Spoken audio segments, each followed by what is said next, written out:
रुको रुको रुको, घर आ गई हमार। झोरवा ले लेवे दो। जा जा। अरे बाप रे बाप, ये हमारे इतना महंगा सब सामान गिरा दिलो। मनहूस कहीं के, जब से पैदा भइल बाड़े तब से नुकसान कर रहल बाड़े। भैया इतना महंगा सब सामान गिरा के रख देले। जायदी ना माँ जी, ना देखलस, ऐसे लाग गई होई। अच्छा, तमारानी के मुंह में जबान आ गई। 4 दिन हम नैहर का चल गई नी। हाँ मार है बनाव सिंगार करके खड़ा हो गलू है। भिखारी कहीं के तो के रखले बनू हम घर में नौकरी करे खातिर, महारानी बने खातिर ना। अरे रहे भी दो का रहे दी, भर भर छिपा खाए के बा आ दिन भर खेले के बा। और ये बिया एकरा कोनो काम धंधा बा नहीं। रखले रही कपार पे बैठा। बहू, एकरा बात के बुरा मत मनियो। कहल जाला कि कुकुर के पूंछ में कितनो तेल लगाओ तो टेढ़ा के टेढ़े रहेला, फिर कभी सोच न होला। हुए हाल तारा सास के बाद।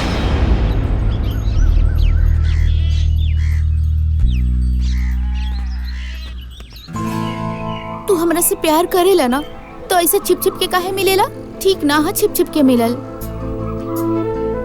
कहीं तोहार प्यार झूठा तो नहीं खे? बचपन में माई बाबूजी के प्यार ना मिलल, मामा ही सहारा बनले, और अब तू मिलल बड़ा तो हमके डर लगेला कि हमनी के प्यार के बीच में कहीं समाज। गुंजा, हमनी के बीच में हमनी के परिवार है और केहू ना, तू टेंशन मत ला। हाँ अच्छा, तहर काम के का भाई? काम के कोशिश में तो लागल बानी, 6-7 महीना में लागत हो जाए। हाँ। अच्छा ठीक बा, हम चला तानी। अगर केहू देख ली तो मामा जी से कह दी, और उनका के बहुत बुरा लगी। हम चला तानी। ठीक बा।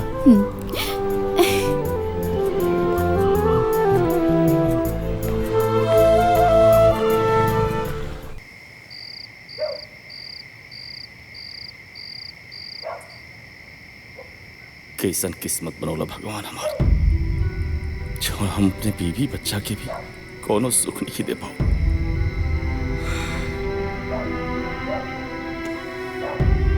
ये जी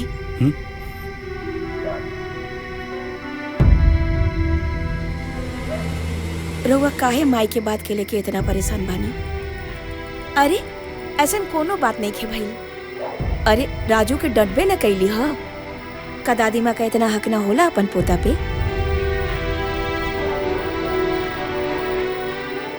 कैसे मिट्टी के बनल भारत हो।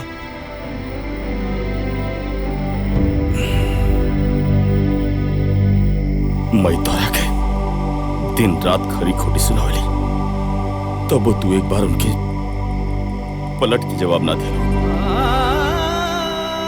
और जवाब देबू कैसे? जो हमार किस्मत खराब बा, न हमरे लिए कोनो अच्छा नौकरी बा, नहीं कुछ कमाता नहीं। अगर जो हम कमाती तो हमारा पूरा परिवार की गुलामी ना करे पड़ी। अरे रउआ का बात करत आनी? अपना घर में कोनो काम करे से केहू नौकरानी ना हो जाला। और ये रउआ का हाल बनौले बानी? ए जी सुनी ना, अगर रउआ हमार जिंदगी में बानी ना तो हमरा हर सुख बा। अब चली हंसी।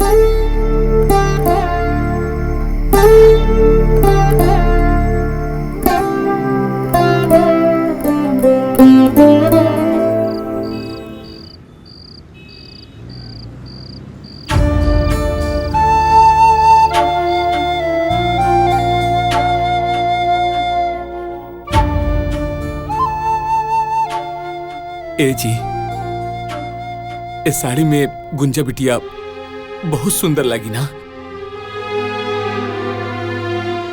हाँ जी, एकदम गुड़िया जैसन लागी। पर एगो बात कही, जब वो घर से चल जाई हन्नू, ई घर एकदम खंडर हो जाई। कैसे ओकरा बिना हम जियब बोली? हम तो मर जाए। कहीं ना जाए तू लोग के छोड़ के। और इतना का जल्दी बा हमरा के भगवला के? हम बोझ हो गइल बानी का मामा? अरे ना बिटिया, ऐसन काहे कहा तारू? बेटी के घर से विदा हो ही के पड़ेला।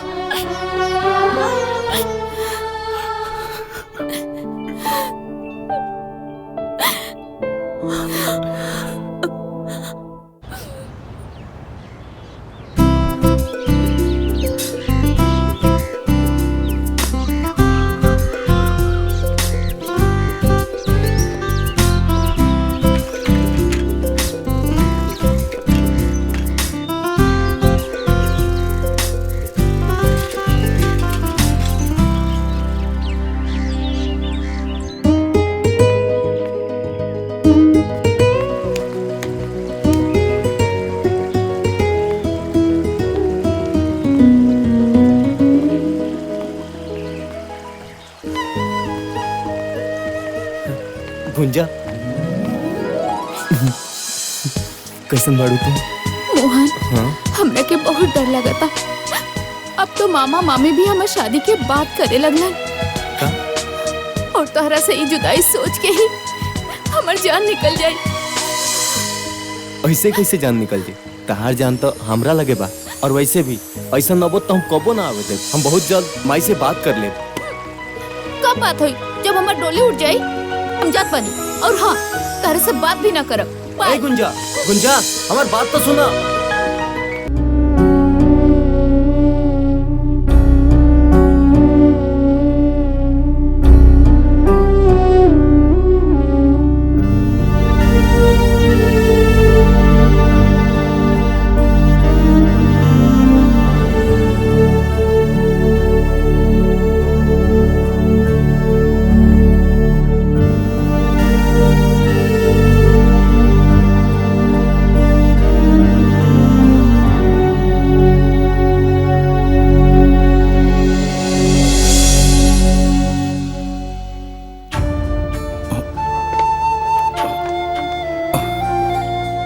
आओ बेटा। रहुआ ऐजा? आप जात रहने घरे, बारिश होखे लगला तब बैठ गए नहीं जा। बाबूजी ठीक बानी न? हाँ जीजा जी, बाबूजी ठीक बानी। कौनो बात बा का जीजा? बहुत परेशान दिखता नहीं। अब कौनो परेशानी बा? न कोनो परेशानी नहीं है। बारिश को असर कल बानी। अच्छा। और सब ठीक बा ना घर पे? हाँ हाँ, सब ठीक बा। अच्छा ठीक बात, तो हम चलता नहीं। हाँ। पार्वती और राजू राह देखा दिलो हमार। अच्छा ठीक बा। ठीक बा। कोनो न कोनो जरूर बात बाटे। एकरा पहले जीजाजी कितना परेशान कबो नहीं की देखले।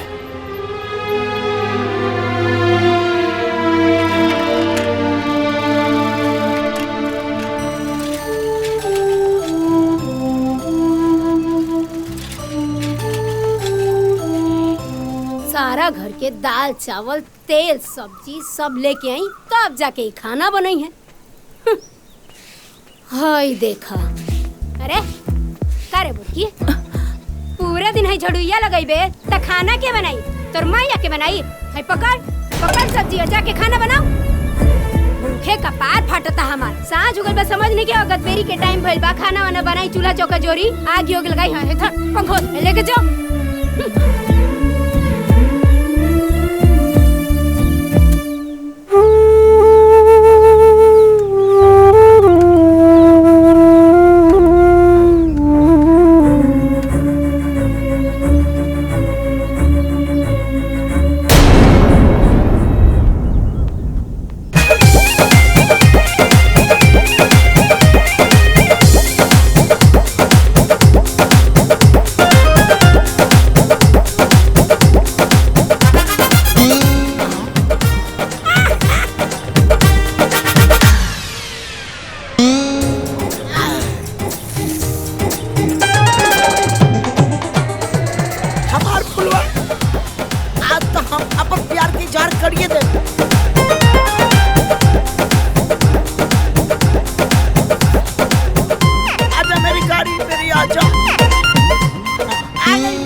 अमर जान आज तू हमके आई लव यू बोल दा नाम मत कहिया।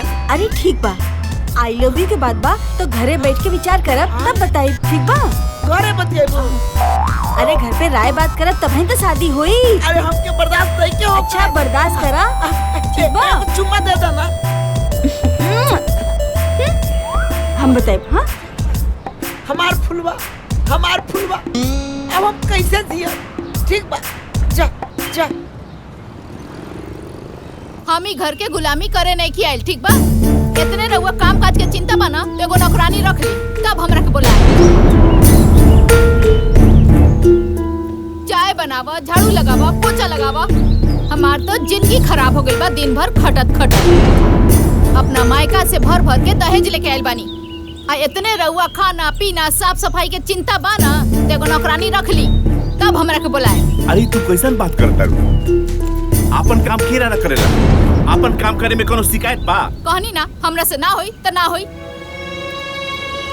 रहुआ इतने चिंता बना तो पहले नौकरानी रखी फिर हमरा के बुलाए। हम जाता नहीं अपना मई के। अरे जा तड़ू तो जा। जैसन गेहूं वैसन रोटी, जैसन माई वैसन बेटी। हमार त किस्मते फूट गई। कैसन घर में बियाह हो गइल बा हम।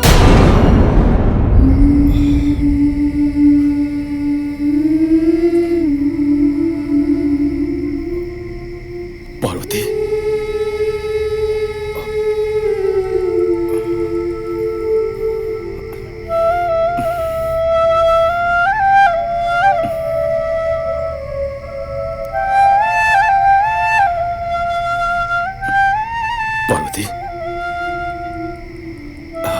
लगा था कि माई के बात से तू नाराज बाड़ो।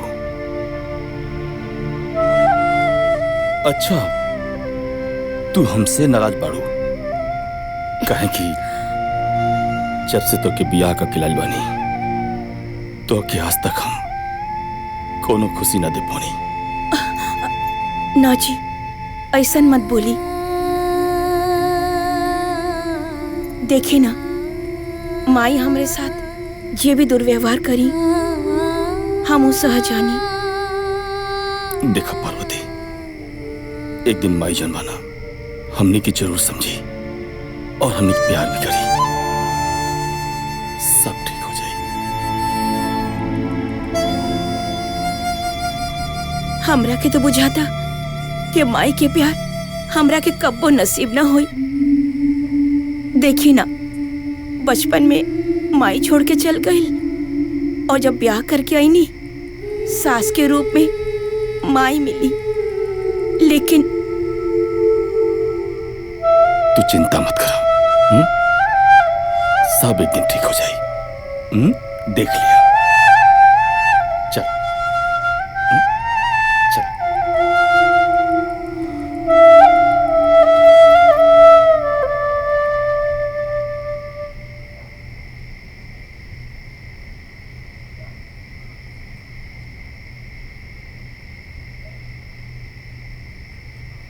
पार्वती पार्वती हमार बिटिया बिटिया पार्वती।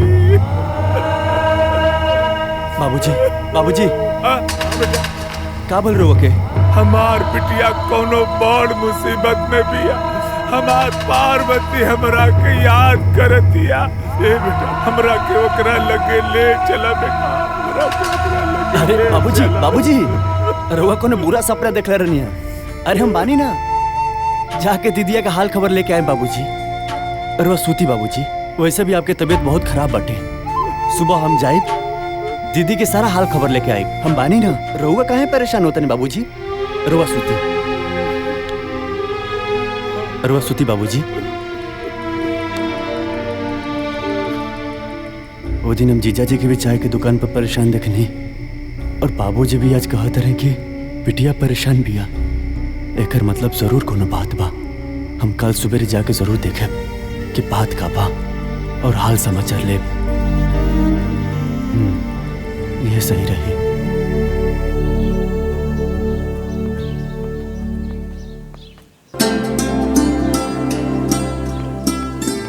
ये देख माई एजे सुतल बिया।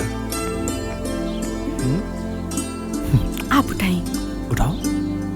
माई ए माई ये देख काली अलबानी आ गए बाबू घूम के। देखी ना माई, रवा खातिर कितना सुंदर साड़ी लेके आइल बानी। अरे हमरा खातिर साड़ी लेके आइल बड़ू बहू रानी।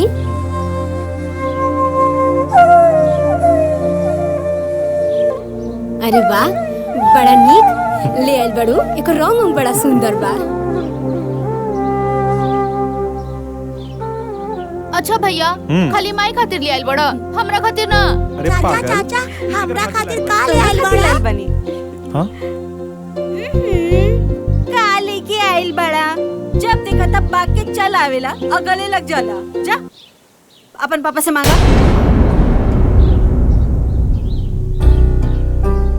जानवी लड़का से ऐसा ना बात करे के चाहिए। इला बाबू ये तोहरा खातिर। अरे का गलत कहत रही हो?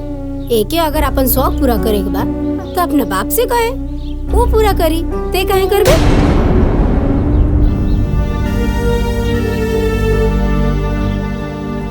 सही कहत रे भाई। आजा बहू। पापा बच्चा बा माई, एकरा का मालूम बा कि एकर बाप का मला नहीं। जब बड़ हो जाई खुदे समझदार हो जाई। घर में नहीं खे खाए पिए के, खाली ढोंग करे के जानता। ए माई ते का हमेशा बकवास करत रहेले रे? मोहन माई से ऐसा बात करल जाला? हाँ हमार बात तो सब केहू के बुरा लग जाला। माई लो इनकरे कमी रहल हा, आ गइलन। जीजा जी प्रणाम। राजू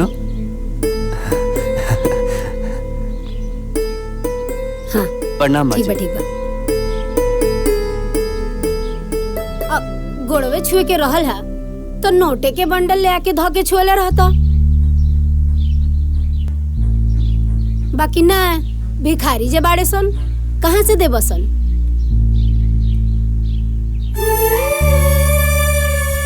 आज तक कुछ देला ना। चल आवेला मुंह उठा के बहिन की है, लाजो ना लागेला। खाए के मिल जाई अच्छा अच्छा। ना ना माँ जी ऐसा कोनो बात नहीं है। हम दीदी के हाल चाल लेवे आए रहनी, हो गई अब हम चलत नहीं। अरे बाबू तू बैठा, हम तोहरे लिए नाश्ता पानी ले आवत हनी। ना ना दीदी तो उससे मिले आए रहनी। सुंदर अब बाबूजी की तबीयत ठीक बा ना? हाँ बाबूजी ठीक बने। माई आइल बड़े जई है कि रही है? ना ना हम चल जाए। ठीक बा दीदी। ठीक बा माँ जी प्रणाम। हाँ ठीक बा।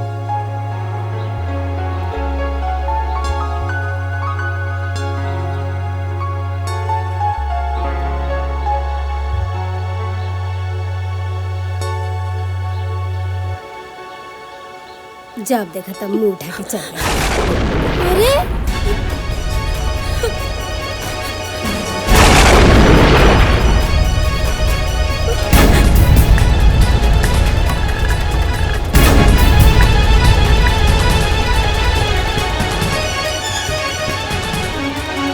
गजब नौटंकी बा। जैसे बुझाता कि हम मार पीट के इनका के जेले में रखे नी। कर बड़का देख तो एकरा के हम का बोल देनी कि भाग के चल गई। कतना ही नाटक करतिया। तेहू जो जो जो तेहू जो ओकरा पीछे जो मेहरी के गुलाम के।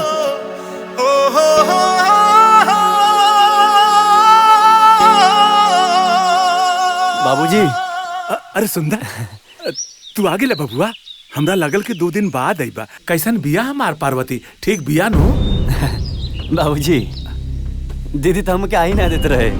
और जीजा जी तो नाराज हो गए बाबूजी कि हम काहे घरे जाता नहीं। वो तो कहनी कि बाबूजी की तबीयत खराब बा, दवा खाना पीना सब हमरे देखे के पड़त है। तब तो हमरा क्या देवन बाबूजी। ए बेटा पार्वती हमरे बारे में कुछ ना पूछत रहे। अरे बाबूजी वो तो जब से गई रहनी दीदी तारा बारे में पूछ पूछ के एकदम हमके परेशान कर दिल रहोगे। बाबूजी ठीक बाड़े ना? बाबूजी टाइम से खाना खा ले के ना? बाबूजी टाइम से दवा ले लन के ना? जब से गई रहनी ना बाबूजी वो तारा बारे में पूछ पूछ के बाबूजी बहुत परेशान करता रहे बाबूजी। का बताई बाबूजी। दीदी अरे जेकर तो राम जैसन पति हो के ओकरा का दिक्कत हुई बाबूजी। वो तो राज कर दिया राज बाबूजी। बहुत खुश भी है बाबूजी। हमार ना ठीक बान। अब तो बड़ हो गई लोग की, अब तो डोलत होगी ना। अरे बाबूजी वो तो दौड़त आवे जैसे ही गई नहीं हमसे लागल पूछे नाना हमारा खातिर कुछ ना भेजलन का मामा। हम कुछ ना लगनी है बाबूजी ओकरा खातिर। का बताई बहुत भुलक्कड़ बानी हम। हे भगवान तुहार लाख लाख शुक्रिया बाग हमारे पार्वती का ऐसा घर मिलल। वो सुखी बिया। बस हमारे पार्वती पर ऐसे ही कृपा बरसौले रहिए भगवान। ऐसे ही कृपा बरसौले रहिए। ठीक बा बाबूजी। रोवा सूती हम थोड़ा हाथ मुंह धो ली बाबूजी।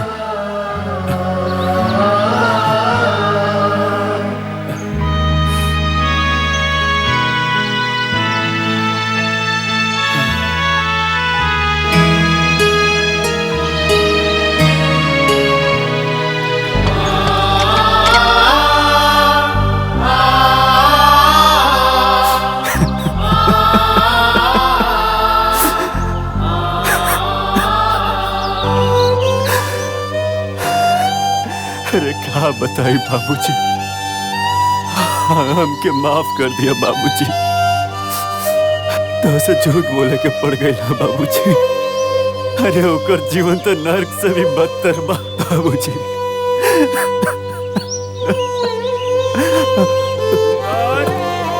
ए सुंदर।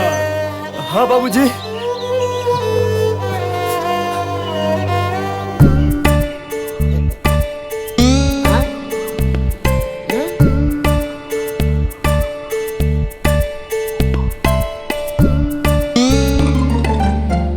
करे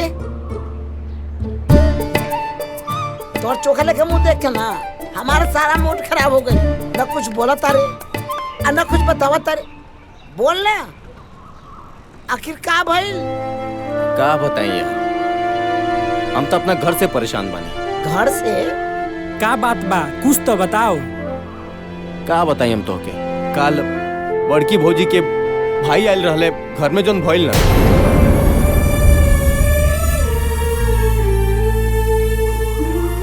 बस कर यार तोर दुख बड़ी कहानी सुनकर हमके रुआई आवता। एगो तो हम पहले से परेशान बानी वही में एगो तो आ टेंशन। का बोल तारा के नहीं के जानते ऐसन का हो गई। हमार फुलवा हमरा के छोड़ के दूसरा के बाग फुलातिया। कल जात रहली प्यास लगा और बोलुआ के बाहों में चिपकल रहे। बहुत दिन हो गए तो से बात केला। कहाँ रहलू इतना दिन। अरे बड़ा मुश्किल से तोरा से मिले आइल बानी। इतना फुलवा ये ससुरा कोना। ये ससुरा फुलवा हमार गर्लफ्रेंड के साथ। अरे हमर जान गुपचुप करत बा। अब तो बर्बाद हो गई। अच्छा चला कहियो। अच्छा चलो। जो औकत बा एकदम ठीक नहीं के औकत हमार फुलवा। अब हम क्या करी तू बता।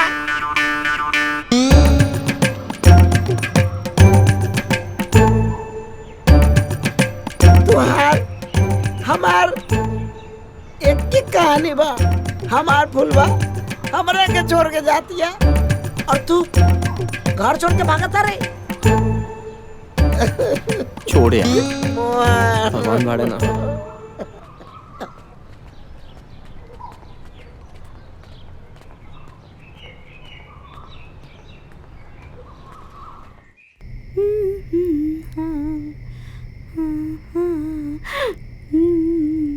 जानवी आज बहुत सज रहल बाड़ू। का बात बा बोला। हाँ देख ये 10,000 रुपया घर के खर्चा खातिर दे दिया ठीक बा। और हाँ ये 5,000 रुपया तो रख ला डायरेक्ट तो हर पर्सनल। हाँ ठीक बा। और हाँ इल 10,000 आपन नौका घर खातिर। ठीक बा। ठीक बा। और वैसे भी और अच्छा खासा पैसा जमा हो गइल बा। ठीक बा नु? ठीक बा। रुका। ई 5,000 रुपया तोरा साड़ी खातिर। हाँ। एका रखा। ठीक बा? ठीक बा ठीक बा ठीक बा।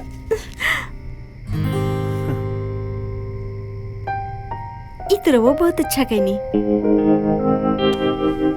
एगो बात कही लेकिन रवो के माने के पड़ी। अच्छा एगो बात बतावा, बड़ा रोमांटिक होके कहा ताड़ू। ई बतावा, आज तक हम तोहार कौन सा बात ना मननी है? वो हम ई कहे के चाहतनी रउआ जो ई 10,000 रुपया घर में देता नी वो देवे की बात नहीं खे, बस रउए कमाई जाता ही घर में। देखा तू बात तो सही कहा ताड़ू। एगो बात बतावा, भैया का कमाई धमाई बंद बा और जोन भी कमा ले थोड़ा मोड़ा तो दे ले नो। रउआ के समझावल बेकार बा। कितना समझावता नहीं लेकिन रउआ समझे के तैयारे नहीं की होत। सब लोग अपन परिवार देखी, रउआ अपन परिवार देखी, वो अपन परिवार देखी है। तू अपना दिमाग पे ना ज्यादा बोझ मत डाला। और सुना, और जौन नयका घर बुक कैनी है ना, जब वहाँ हम सबे चल जाए ये सब छूट जाए। रउआ ना खाली भैया भाभी के चक्कर में लागल रहेले।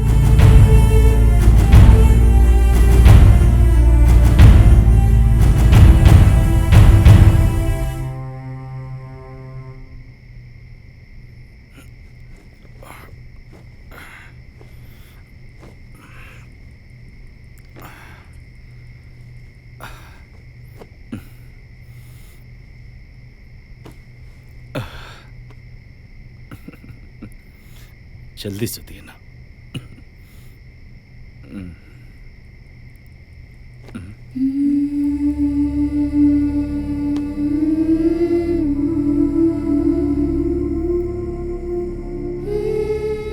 पार्वती का भाई आज के फिर कुछ कहा लगा जौन तोर चेहरा उतरल बतना ना ऐसा कोनो बात नहीं खे।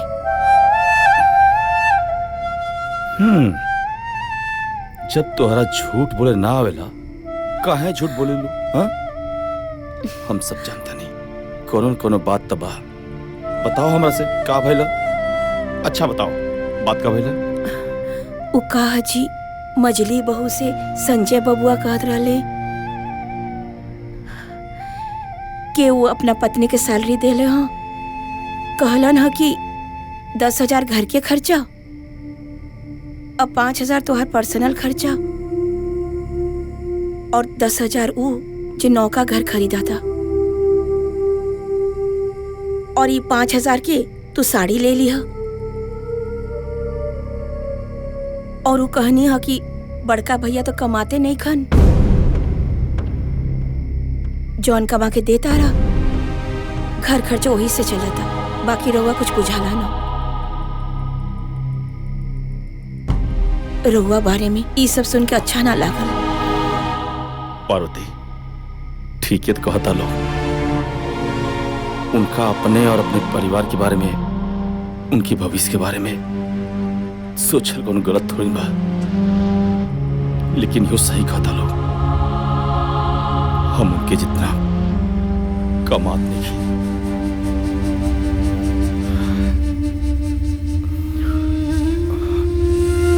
खैर छोड़ो ये सब, चला आराम करा। आओ चल अब सुतल जा, बाबू सुत गइल बा।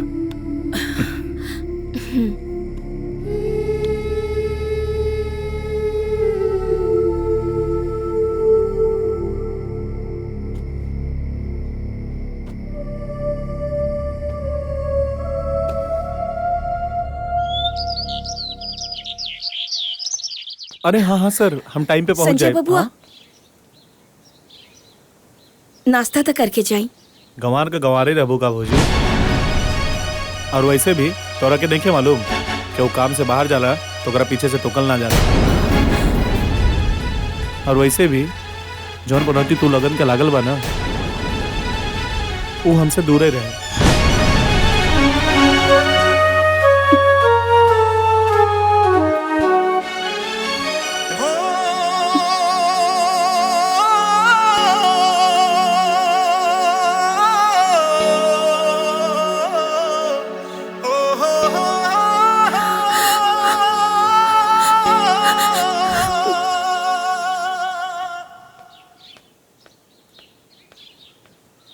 का हो अभी ले खिसियाइल बाड़ू?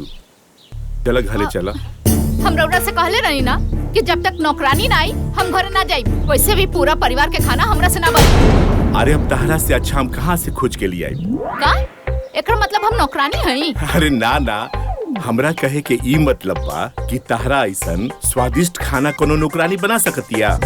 अरे बाप रे बाप, आज तो हमार जबाने फिसल गई रहल। अच्छा बाई खिसियाइल ना। का कहनी हा? अरे कुछो ना, हमरा ई कहे के बा कि तू जब देखा तब केहू के सामने हमरा के कुछ बोल देलू। हमार कोनो इज्जत बाकी ना। अगर रउआ इतने इज्जत के परवाह रहित ना तो रउआ यहाँ ससुराल में आके ना बैठती। और ऐसे भी कान खोल के सुन ली, जब ले नौकरानी ना आई हम घरे ना जाई तो ना जाई। हे भगवान, अब एकरा के समझाओ।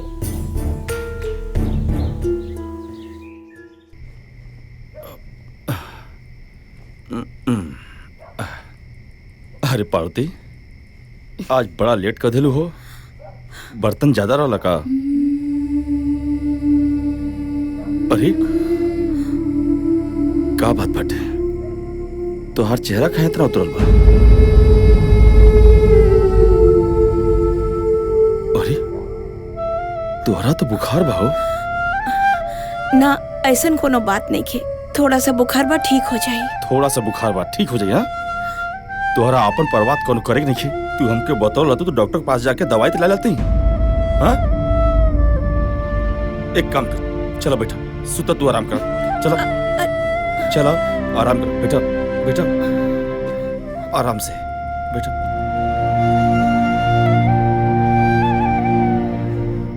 अपने बारे में तोरा बिल्कुल सोचा ही कि नहीं है, खाली घर का काम घर का काम। देखो कितना तेज बुखार बता के।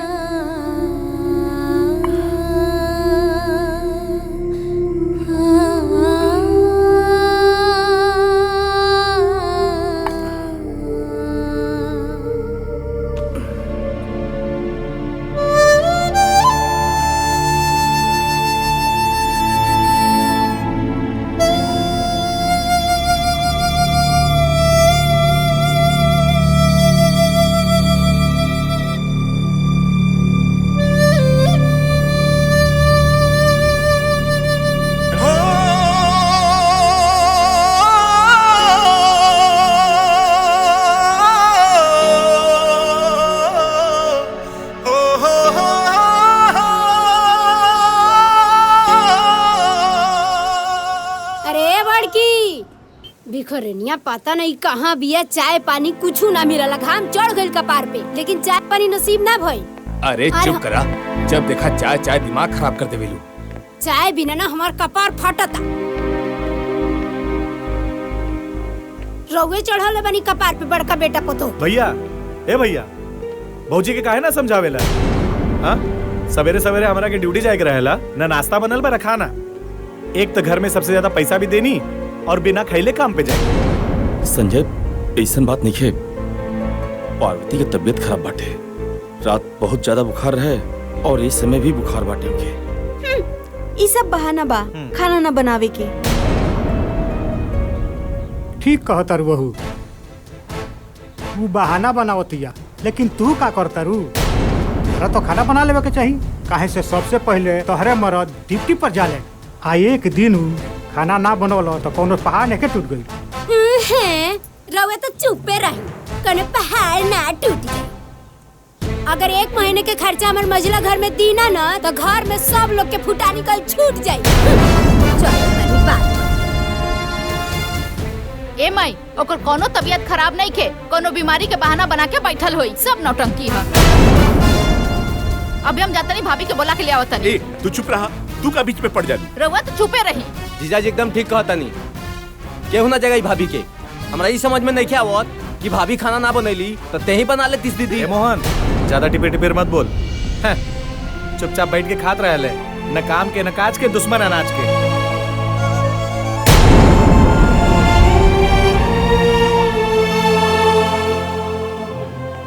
भैया, हमरा के जौन बोले के रहल हम बोल देनी है, दोबारा ऐसा ना होके के चाहिए। चलो। खाना बनैला के अलावा और कामे का बा दीदी के? पड़ गई रहुआ करेजा में ठंडक। अब हमार लड़का भूखे ऑफिस चल जाए।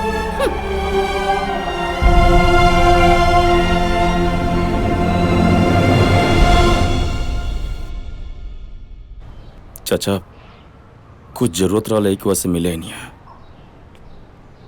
चाचा अभी ले हमार सीमेंट बालू ना गई, हमार सब लेबर अभी ले बैठल बारे सब। बाबू कहा कि लेबर बहुत कम बढ़े, लेबर नहीं खन यही से तोहार सीमेंट बालू भी ना गई। लेबर आई है तो तुरंत तोहरा के भेज दिया जाए। जल्दी गिट्टी बालू पहुंचवाई, और ना तो हम दूसरा जगह से जाके ले ले। ए भाई तू चिंता मत कर, तोहर गिट्टी तोहर यहाँ पहुंच जाए। हाँ तू जा।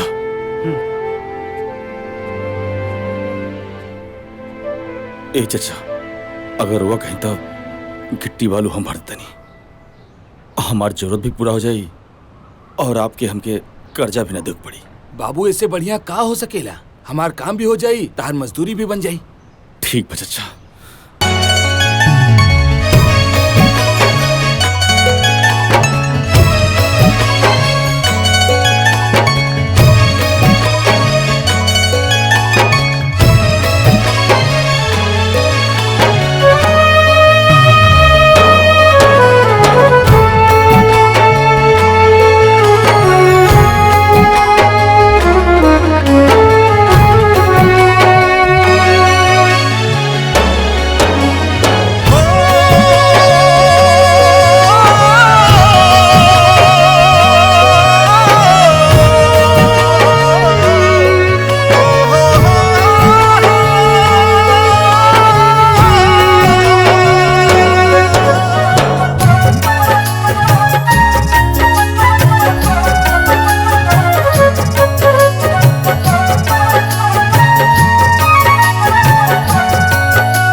कितना हो गया पैसा? 200 रुपए।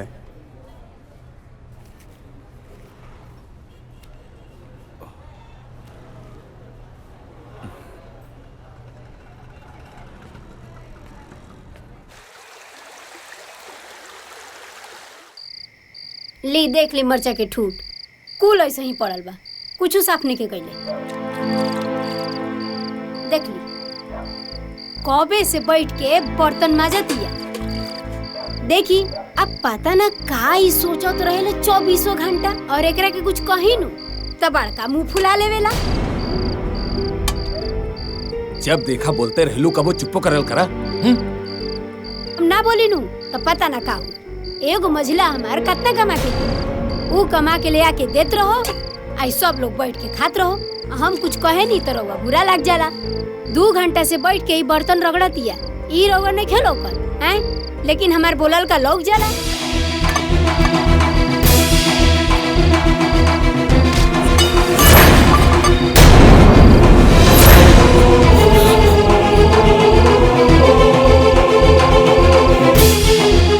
एकरा का होई थी, ई काहे बर्तन पक्का?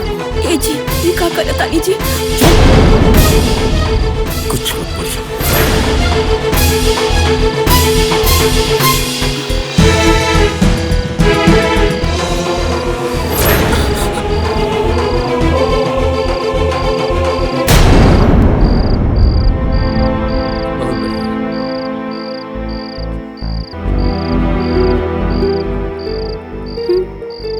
हमरा घर में गजब नौटंकी लगल बा, हमरा कुछ बुझाते नहीं।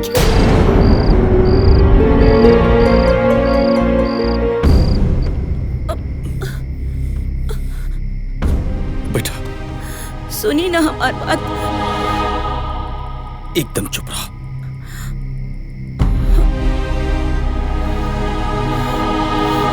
सुनी, कौनो बात ना मानी ले हमारा। कहाँ चल गईलन?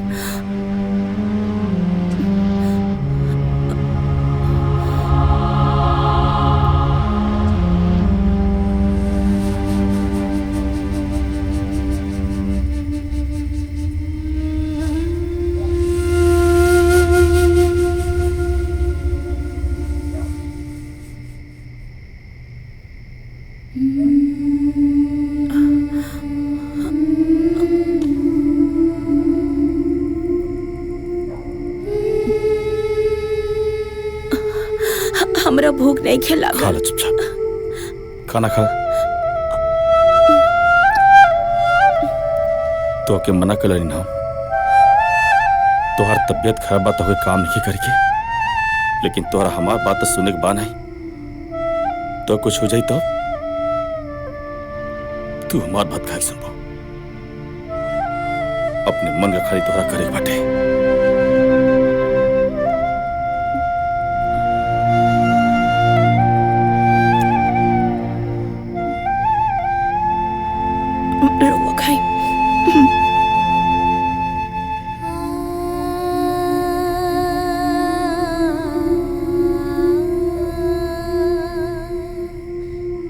लापरवाह बन तू।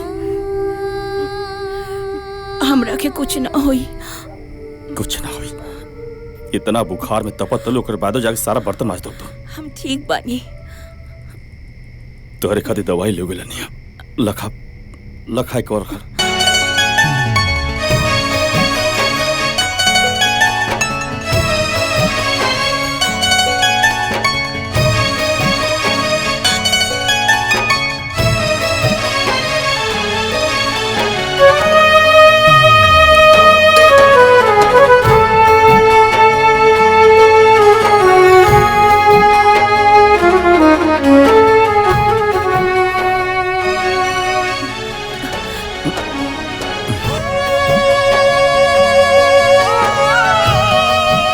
दवाई खा के चुपचाप आराम करो। अपने ही घरवा पराया जैसन लागे, अपने ही घरवा पराया जैसन लागे, कि करा से कोई दुख अपन कहाँ जाके, रात दिन कुहू के भीतरिए परान, ताना बाना सुनी सुनी होखेला बिहान, ताना बाना सुनी सुनी होखेला बिहान।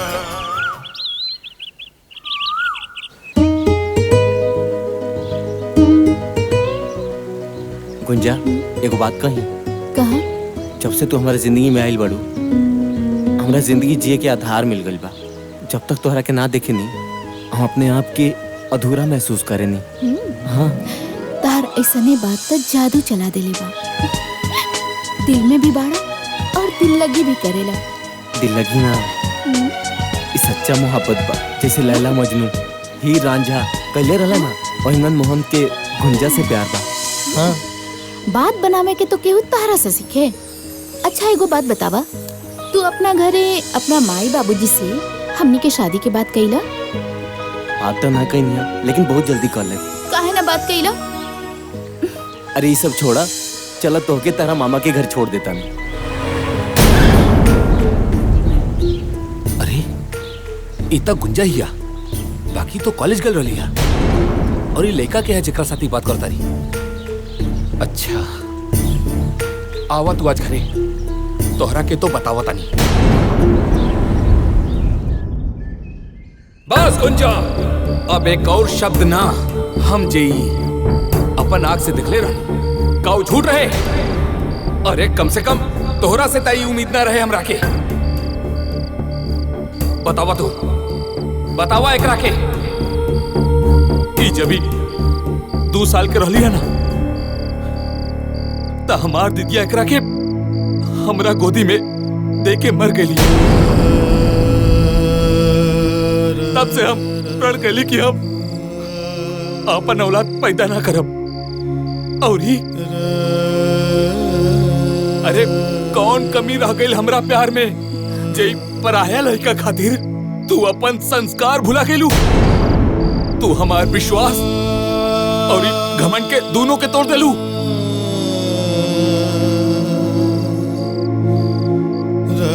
ना मामा जी, हमरा और विश्वास और संस्कार कुछ नहीं की भुलाई।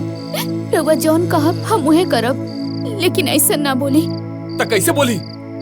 आए अरे जौन चीज हम अपना आँख से देखले रहनी है का वो झूठ रहे?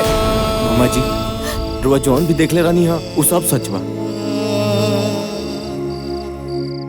हम गुंजा से प्यार करेनी और इनके से शादी करब। अरे बचवा,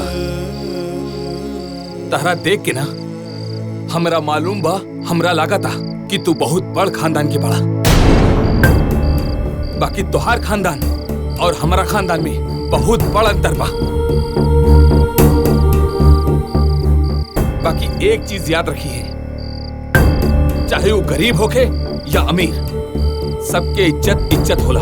मामा जी रो विश्वास करी, राउर इज्जत आज से हमारी जिंदगी बा।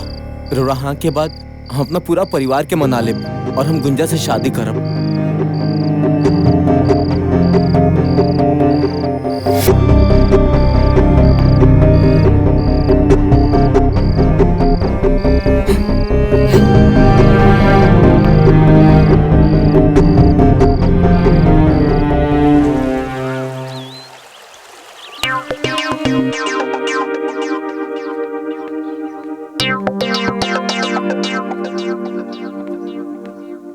ए भौजी, भौजी। अरे देवर जी, का बात बा? आज बड़ा खुश लागत आनी। ए भौजी, उ का बात बाकी रवा से एगो बात। ए भौजी, एगो लड़की से हम प्यार करेनी, ओकरा से हम शादी करके चाहतनी। सुनी भौजी, माई से बात करी ना रुआ शादी खातिर।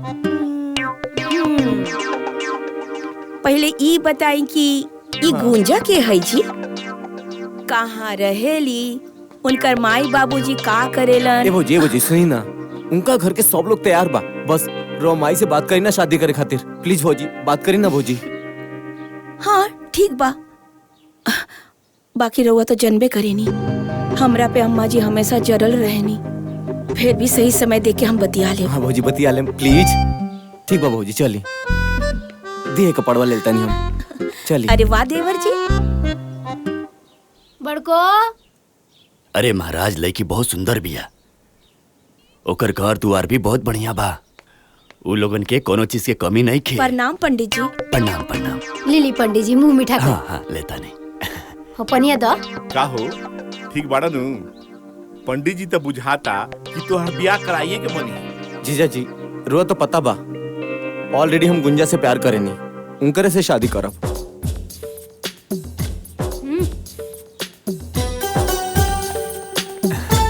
पंडित जी आइला में कोनो परेशानी? कोनो परेशानी नहीं है।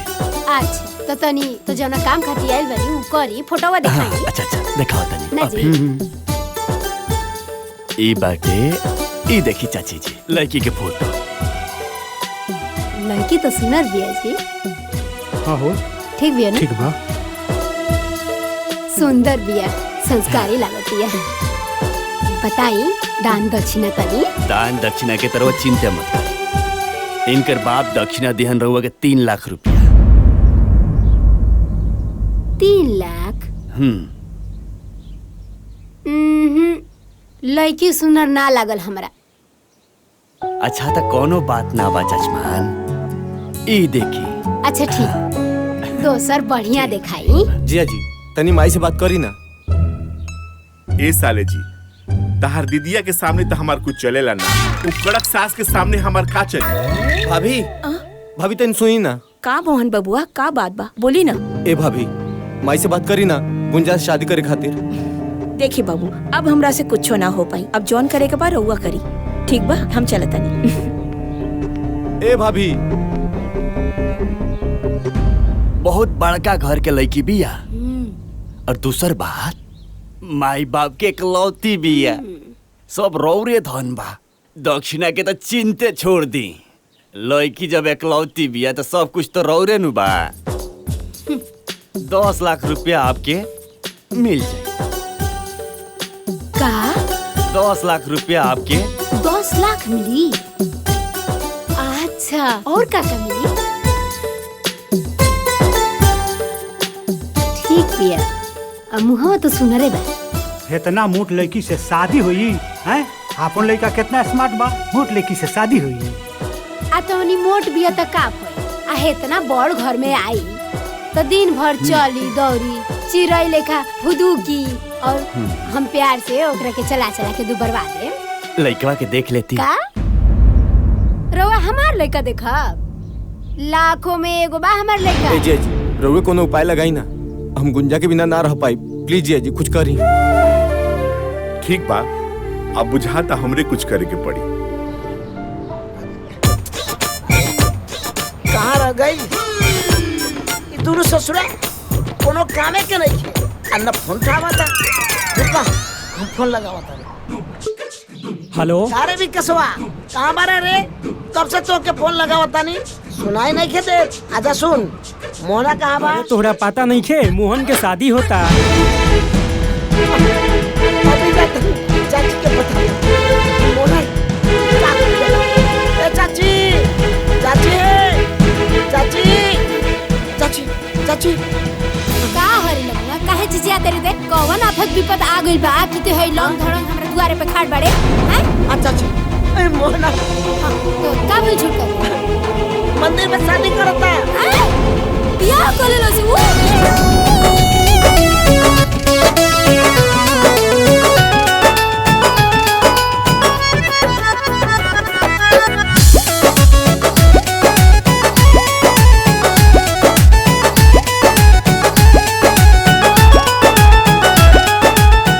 चाची और तो हमरा के बारातो नहीं के ले गेल का? हाँ हमार सब धन लुटा गइल आ तोरा बाराती के पड़ल बा। मोहन बियाह तो कर ले लो, अब चाची के कैसे समझाई? अरे जन होई तो देखल जाई। जी बानी ना। अरे अरे अरे और के तो देह लग। अरे अरे अरे ए भाई, अरे अरे अरे बाप रे अरे का भाई? अरे ए भाई, अरे काहे मारत रे एकरा के?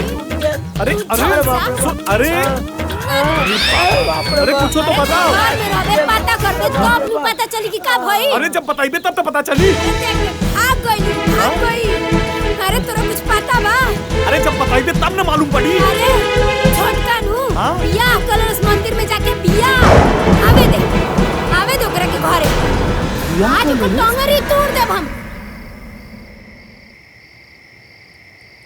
बियाह करत लोग वो हमरे से पूछे भी ना। बैठ जो, गोड़ दुखात होई। ते बैठ, तोरे गोड़ दुखात होई, हमार माथा दुखाता।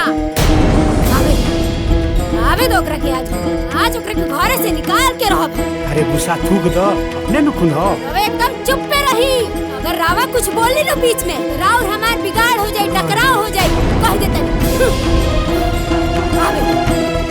बहुत हो गई, रावा छूट देले बानी तो कुल होता ना। ए बेरा ना छोड़ो ओकरा के, देख लियो आ जाए तो एक हाली आ जाए तो घरे तब बतावत। माई रे कुछ मत बोली है, देखना कितना गाना पहन ले बिया।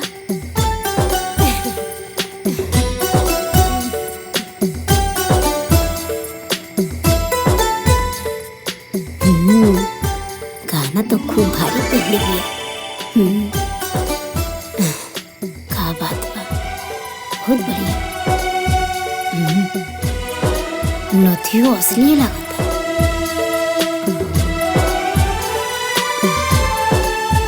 ये हमार बेटा।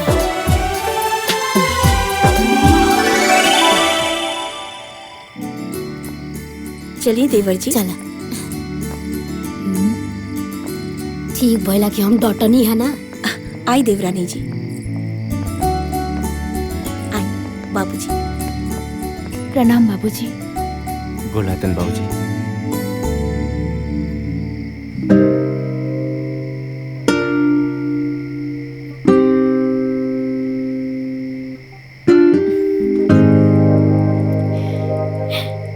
अम्मा जी के गुस्सा देख के लागल कि घर में ही ना आवे दी है, और रउआ भी चुप रहनी, कुछ बोलते ना रहनी। अरे गुंजा जानता रू, हमरा घर में हमरा माई के बिना मर्जी के कुछ करबे ना करेला। आ तहरा से तो हम शादी करके आइल बनी। थोड़ा गुस्सा बिया, मान जाई। हाँ? ठीक बा। सच्ची? हाँ।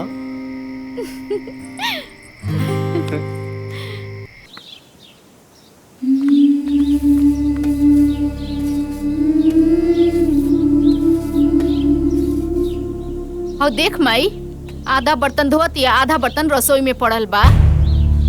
आधा धोत या आधा रसोई में बा? हाँ।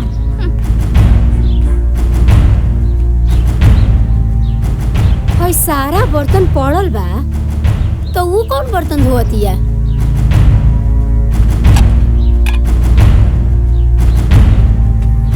खेली, खूब खेली, रौरे खेला जरूरी बा। का रे बड़की? का मजा तारे रे? भाई सारा बर्तन हो जा रसोई में पड़ल बा। हई सब बर्तन तोर बाबूजी मर्जी है, हैं? अब बाल्टी कहाँ बारे? और बाल्टी हो जा पड़ल बा, हई सब बर्तन ही जा पड़ल बा। हाउ चूल्ही तर देख कितना बर्तन पड़ल बा। हम हर बात याद दिलाई तोरा के, कितना साल हो गइल तोरा आइले जा, आई तोरा समझ में ना आवेला? भिखारन कही के माँ बाप तो कुछ देलस नहीं, हमार बर्तन है, हमार बर्तन।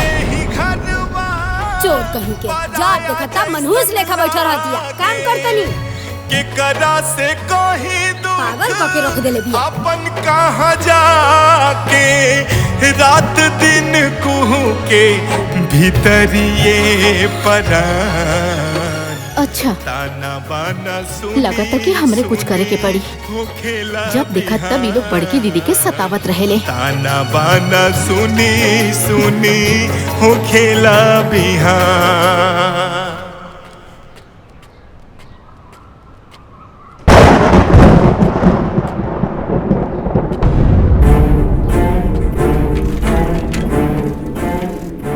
शंभू बबुआ, अरे वो शंभू बबुआ, शंभू बबुआ।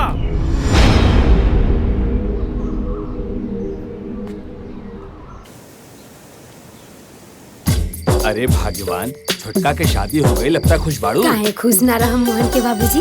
अब हमरा मोहन के पसंद होला और जाना तनी कालू में ओकरा के हाड़ी छुआ देनी है। घर के सारा काम काज में लाग गइल बिया, बड़ा अच्छा से करती और गहना भी कितना पहन के आइल बिया नु। किचन के सारा काम संभाल ले माँ जी चाय ली। अरे वाह रे वाह, भोरे ही भोरे चाय बना के ले आ देली बहू रानी हैं। सुना, हाँ जौन तू गहना सब पहन के आई रहलू है वो कहाँ बा? तू ले आके हमरा के दे दा, हम सब अपना पास रख लेते नहीं, ठीक बा? ना माँ जी, हम रउआ के गहना नहीं दे सकते, काहे कि वो हमरा माई के आखिरी निशानी बा। हम चलता नहीं, दीदी के भी चाय देवे के बा। हाँ? हाय देखी, 2 दिन के आइल ना भइल एकरा, आ चलती चलावे लगल। अरे भगवान, कब तक ले हिटलर बन कर रहबू? कबो महतारी बन के भी तो देखो। महतारी बन के देखा, महतारी बन के रहम ना तो ये हमरा कपारे पे बढ़ जाए कुल। ठीक बा, तारा जौन मन करता उन कर। कसम से जिंदगी में पहली बार ऐसा चाय पी ले बनी, पीला के बाद तो मजा आ गई।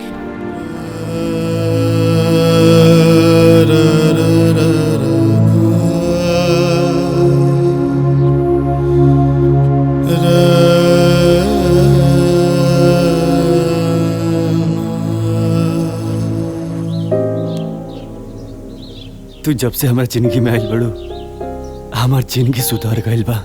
बस ऐसे ही साथ निभावत रहा। सुनी ना, ई तो हमार फर्ज रहला और रउआ साथे 7 फेरा जो ले ले बानी तो पूरा तो करे के ही पड़ी ना। सुंदर, जवन पूछा तानी तवन सच सच बताइया। का भइल बाबूजी? बहू तू चुप रहा। का रे, तू तो कहत रहले कि बबुनी राज कर दिया।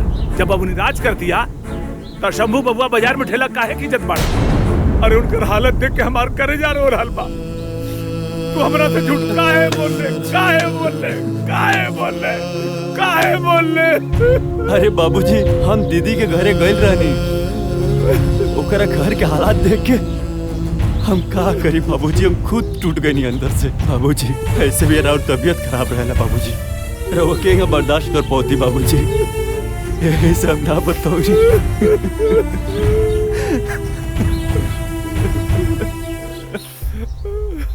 तू हमरा से झूठ काहे बोल?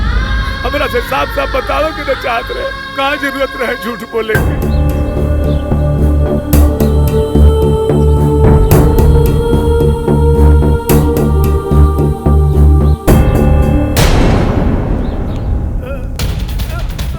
बाबूजी बाबूजी बाबूजी बाबूजी बाबूजी बाबूजी बाबूजी बाबूजी बाबूजी बाबूजी बाबूजी अरे का बोल चाचा, ए चाचा, सुंदर भैया का हो गए चाचा के, का हो गए?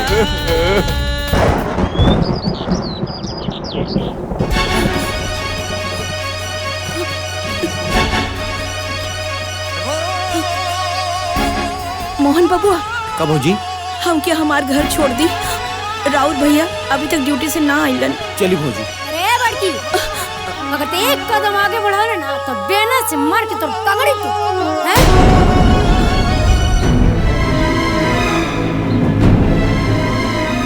अरे मारे वाला तो मर गए, ते का जाके जिंदा कर देबे। जब देखा तब, अरे तोरा तो नैहर जाए के बहाना चाहिए, नैहर जाए। बड़ी आइल बड़ी नैहर जाए। चुप करी माँ जी।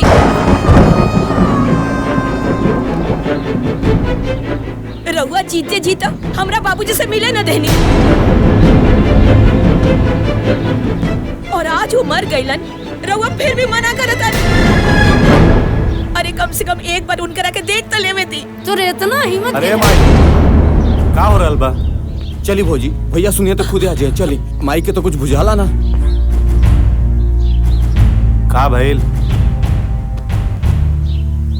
अरे वो जुबान लड़ाती है हमरा से, देखा तार बड़की के। अरे जाए दे रे माई, वैसे भी होकर बाप मरल बा।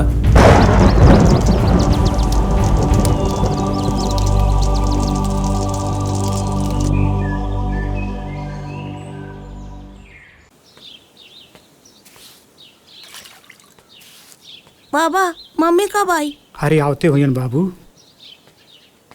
बाबा सेब खा ली। जा बाबू खा लो।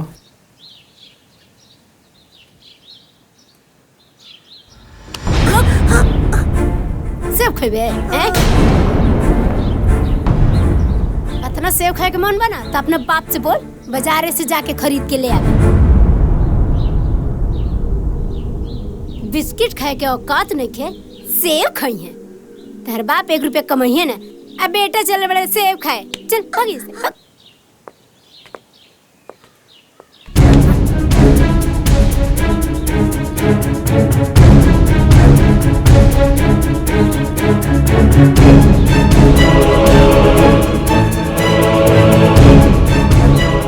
मम्मी मम्मी रउआ सेब खाए के इतने शौक बा तो रउआ बोली बाबूजी के कमाई के। तोर इतना गुंजा, तू माई के हाथ से सेव काहे छीन लू हो? हैं? है तोरा बाबूजी के कमाई देखा दिया, हमरा हाथे से सेब छीन लेलस। गुंजा माफी मांगो। हम काहे मांगी माफी? जो अम्मा जी कहनी है उहे हमहू कहनी है। मोहन,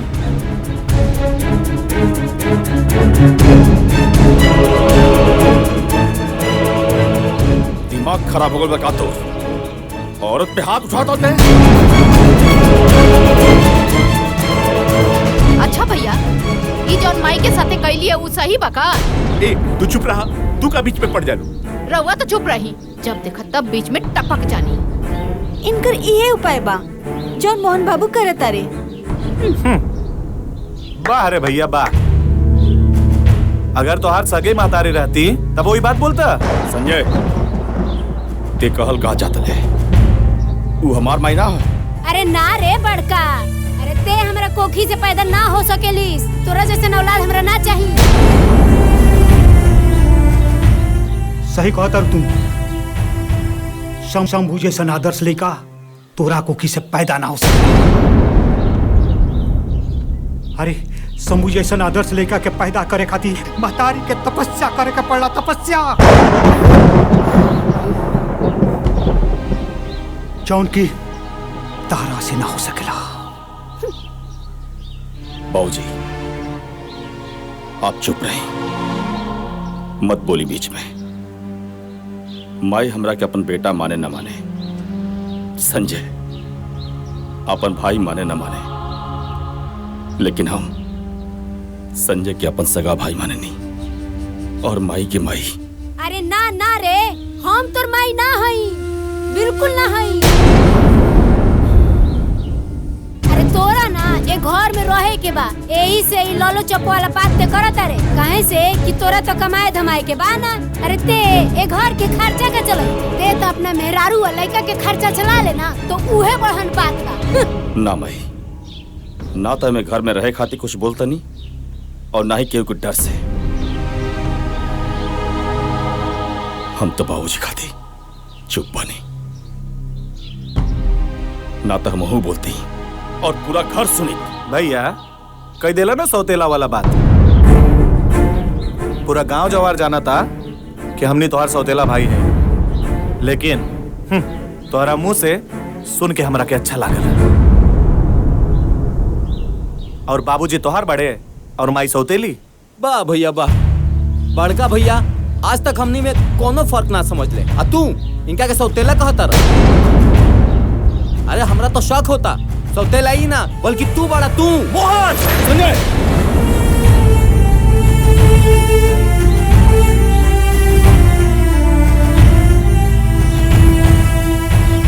कहा ना जेकर पैसा लागेला ना ओकरा के ही पता चलेला ओकर दर्द। और वैसे भी अभी घरे में जे कमाई और राजू के बाद घर में सब अलग अलग रही हैं।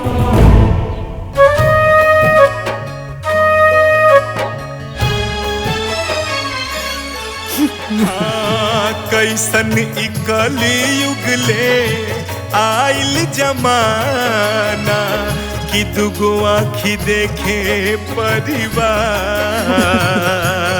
हो, दुगो आँखी देखे परिवार।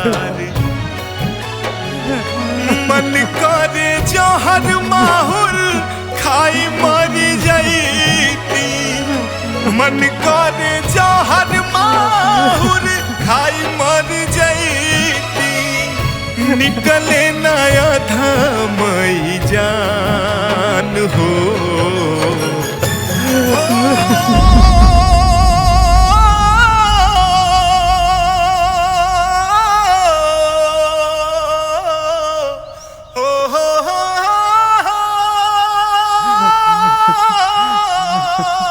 हमार हसत खेलत परिवार बिखर गई, भगवान बिखर गई। कबो सोचले भी ना रहनिया कि हमार हसत खेलत परिवार बिखरी।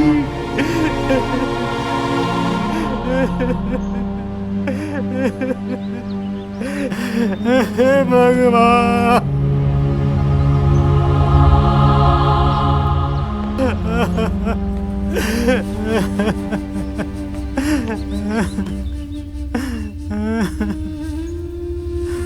बाबूजी, माई हमरा के भले सौतेला समझे, लेकिन हम आपके आपन खून है ना। बोली बाबूजी, बाबूजी आप जनबाना हमने के साथे रहो, हमने के साथे। बाबूजी, हम जब से घर में आइल बानी, माई के भी प्यार रउए से मिलल बा, और हमने की रउए बिना नहीं खे रह सकत। बेटा, ये आत्मा तहनी लोग के साथे बा, लेकिन बेटा ये शरीर तारा माई के साथे रही। कहे से हम उनका से शादी करके ले आइल बानी, शादी करके अब तक शरीर मरला के बाद ही अलग हुई बेटा, मरला के बाद ही अलग हुई।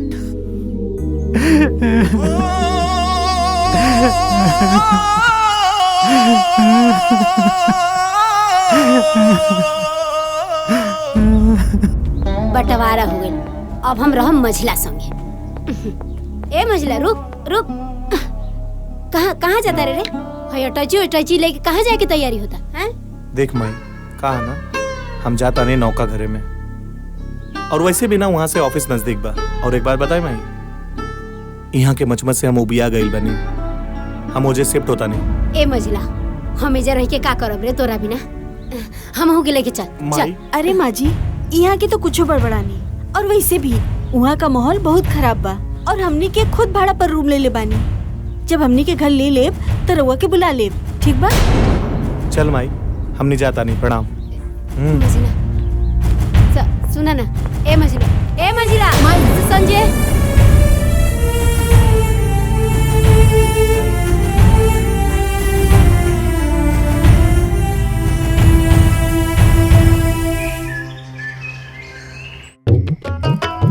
इहे दिन देखे के बाकी रहला हमारा बुढ़ौती में चूल्हा फूकी खाना बनाई। बेटी एगो बिया पता न कहाँ बिया।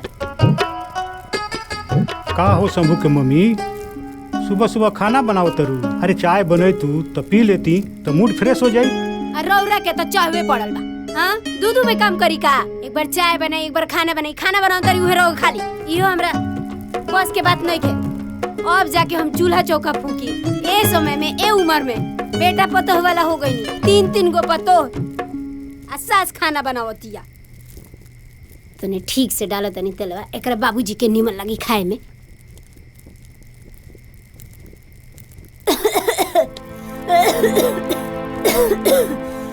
का भइल हो? काहे खास करू?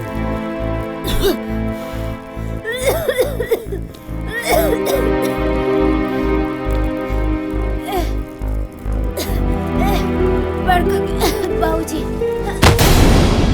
अरे शंभू के मम्मी, ये का हो गई?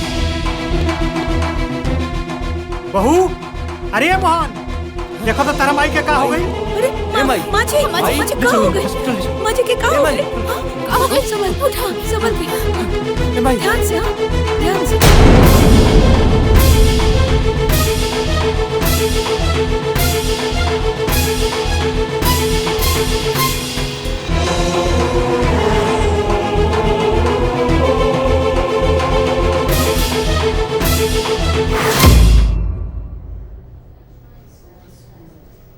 देखी लोगिन, दवाई तो हम लिख दे। डॉक्टर साहब, आओ शंभू, बैठो बैठो बैठो। का भाई हमरे भाई के? पहले बैठो ना, बैठो।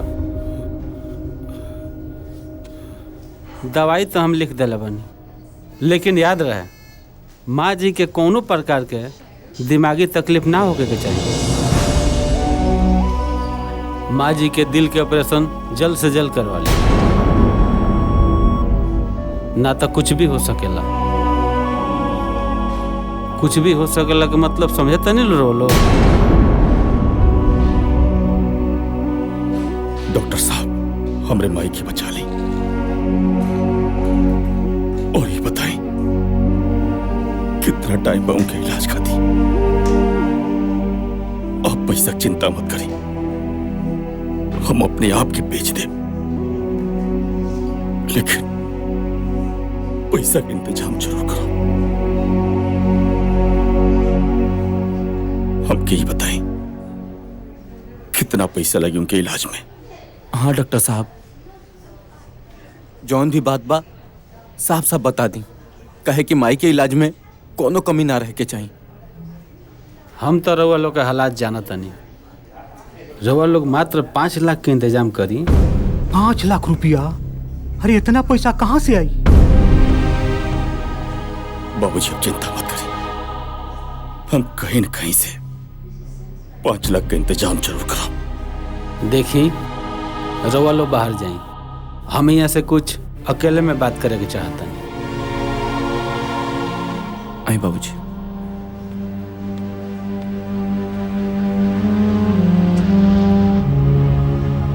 बताएं डॉक्टर साहब। देखी शंभू बाबू, आ माँ जी के ऑपरेशन खातिर इतना सारा 5 लाख रुपया रउआ कहाँ से लेके आए? आप चिंता मत करें डॉक्टर साहब, हम इलाज जरूर कराए।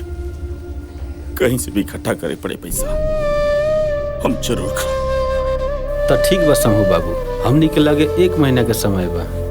1 महीना के अंदर अंदर अगर माँ जी के ऑपरेशन हो गई तो सब कुछ ठीक हो जाई, ना तो हम कुछ ना कर पाए।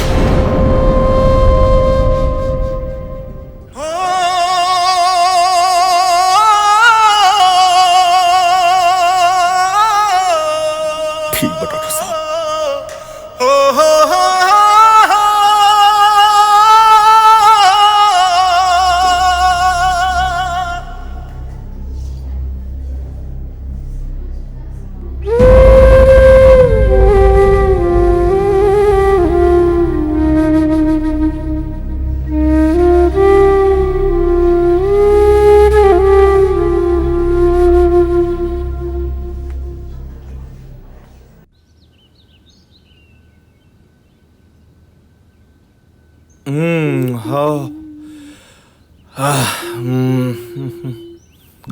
का हो जान, बड़ी खूबसूरत लगा तारू।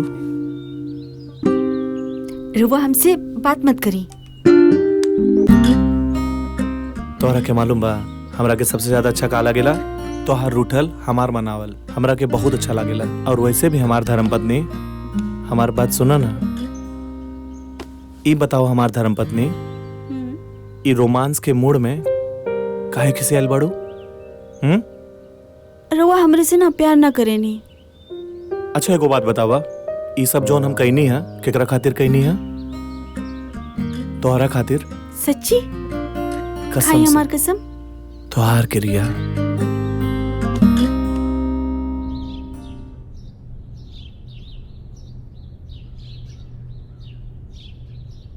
ए मोहन के बाबूजी, हमरा का भइल बा जी? का डॉक्टर कहले हैं जी? अरे कुछ नहीं के भइलो, थोड़ा कमजोरी हो गइल बा। वैसे भी तारा खाना बनावे के आदत नहीं नु, यही से तू बेहोश हो गइल बा। कुछ दिन आराम करे खातिर डॉक्टर साहब कहनिया, ओकरा बाद बिल्कुल ठीक हो जेबो। सच कहता नु? एकदम सच कह। बहू, दवाई खाए खातिर पानी लेके आओ। जी लावतानी।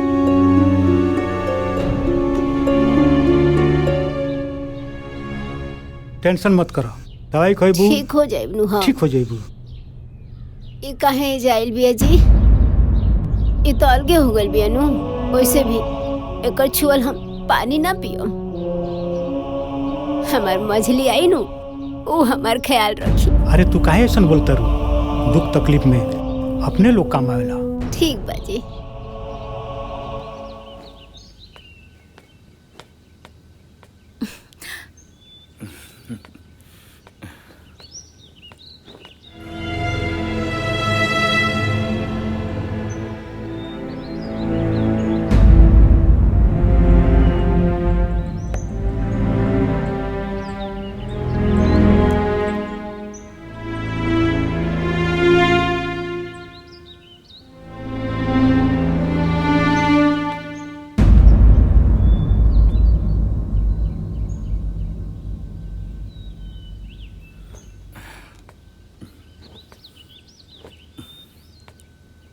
जातन काम पे, शाम क्यों जल्दी है?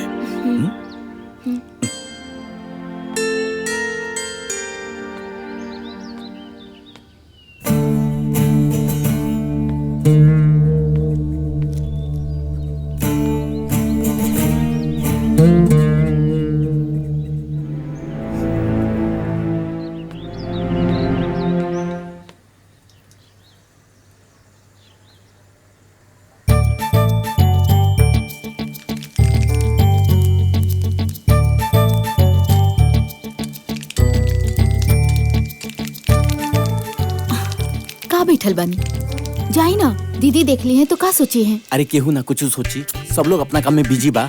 रउआ समझी लेना। तार हेल्प करता नी। डालो जल्दी बनाओ, माई के दवाई भी खियाए के बाटे। हो ये गेल बस, तनिक देर में हो जाई।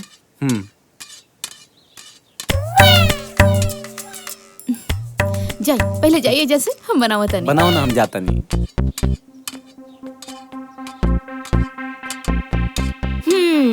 का देवर जी, आज तो रउआ लौक गई नहीं। अरे तनी छोड़ दी। ठीक बा भाभी। अरे बबुनी, ये बतावा ये कौन ची का दवा? ये केकर दवाई है दीदी? हम बतावा तनी, पहले ये बतावा कौन ची का दवा है? ई रउआ के कहाँ मिलल? अरे हम बता दे, पहले बतावा कि कौन ची की दवा है। ई तो कैंसर के दवाई है। कैंसर की दवा? का भाई? ना कुछ ना।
तनी बात करा दी भैया से।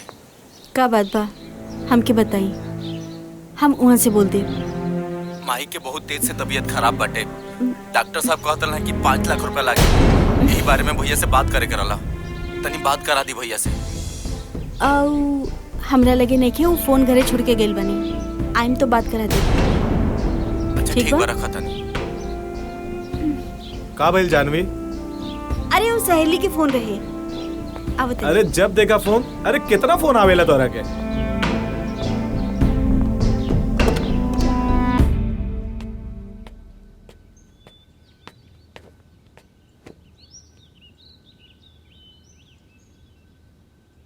पार्वती,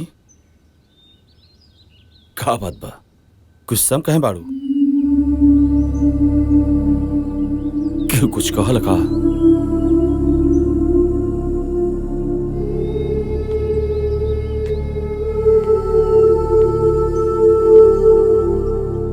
पार्वती,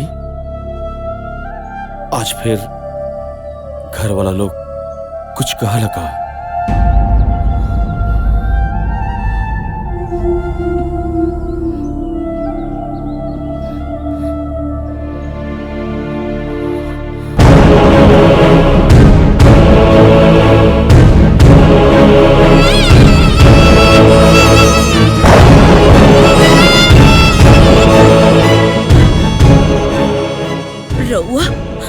इतना बड़ बात हमनी से छुपौनी काहे? सिर्फ हमनी के खुशी खातिर रउआ इतना तकलीफ झेलतानी। रउआ के कैंसर बा और रउआ हमरा के भी ना बताउनी कि रउआ मौत और जिंदगी से लड़ रहल बानी। हमरा के अपना ना समझनी का। अकेले इतना तकलीफ काहे सहतानी? चुप काहे बानी? बोली ना, काहे चुप बानी? कुछ तो बोली रउआ। का बोली तो से? का बताई तो से पार्वती? हम ही कैसे बताई कि हम मरे वाला बानी? हमारो दिल दिल खुट खुट के मरता नहीं।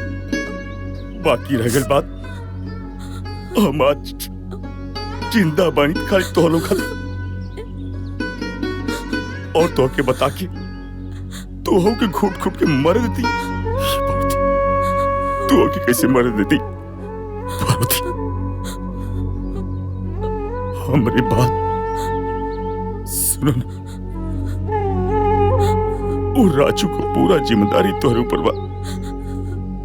सुना हमारी बात, तू इतना कमजोर मत पड़ा, इतना कमजोर मत पड़ा। सुनो ना, अभी हम जिंदा बानी, अभी हमारा कुछ नहीं होके वाला, अभी हम जियो जियो। रउआई कैसन बात करत आनी? अरे अगर रउआ के कुछ हो जाए तो रउआ सोच ले बानी हमने के का होई? और हम रउआ बिना कैसे जी पाई? ऐसे मत बोला। सुनो ना, तो क्या हमारे कसम घर में केहू की मत बताइए तुम, और घर में बाबू हुई तो उसके मालूम पड़ी तो ओकरा के सब बतावले से ओकरे ऊपर बहुत गहरा असर पड़ पाती। ये बात की समझा और अभी हम जिया मरा थोड़े मानी में। अरे अभी हम जिया, अरे हम जिया पाती तुम्हारा खाती और राजू खाती। अरे हम भी कुछ ना हो, तू बोलू ना, तू बोलू ना।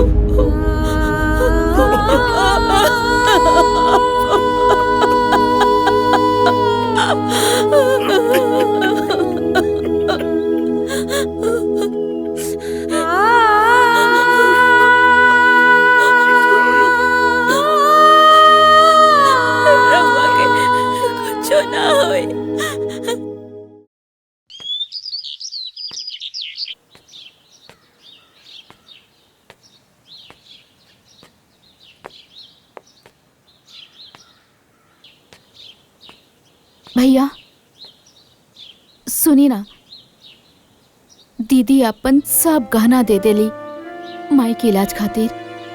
हमरो पास ही कुछ गहना बा, हई रउआ ले ली, माई के इलाज करावे में मदद हुई। ले लेना भैया।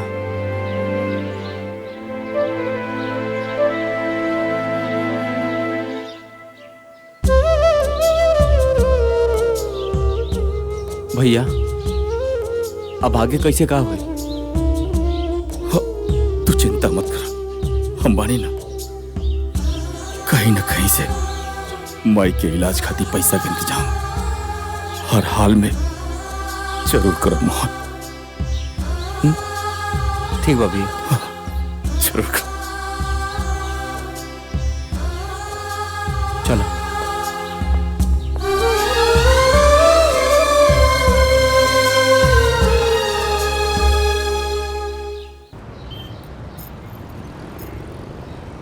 ₹2 लाख से ज्यादा का माल नहीं है। 2 लाख रुपया? 2 लाख तो बहुत कम बा। ठीक बाटे।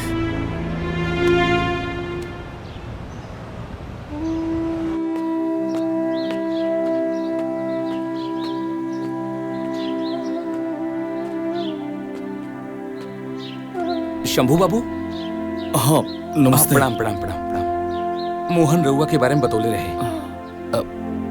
बड़ा तकलीफ लागल सुन के कि माता जी की तबीयत खराब बा। बस रिश्तेदारी के नाते हम रउआ के कुछ सहयोग करल चाहता नहीं। बस रउआ ना कही। हैला, अगर और जरूरत पड़ी तो हमरा से निसंकोच कह दिया। काहे की समय पर अगर अपन आदमी काम नहीं तो काहे के संबंध। बहुत बहुत मेहरबानी आपकी। अरे ना, एमे मेहरबानी कोना बात की।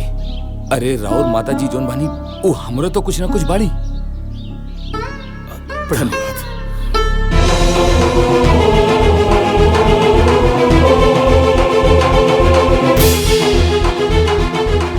ए, माई बीमार दिया तू चले तू इलाज के पैसा खर्चा करे के पड़ी।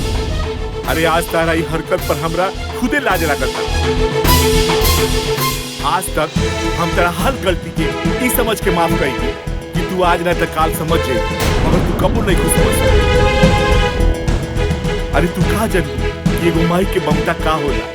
हमरा से पूछा जेकर माई नहीं खे। अरे हम तो सासू माँ में अपन माई देखत रहनी है। हम इलाज कराए, हमरा लगे 50,000 रुपया बाकी का इंतजाम हो जाए। अब चला। हमरा के माफ कर दी। अब हम कौन मुंह लेके अपना माई से मिले के जाए? पता ना माई हमरा बारे में क्या सोची है। अरे कुछ ना सोची है, उनका ये बुझाई कि तू पैसा ले गई रही बा। चला चला चला आवा।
प्रणाम बाबूजी। खुश रही, खुश रहो।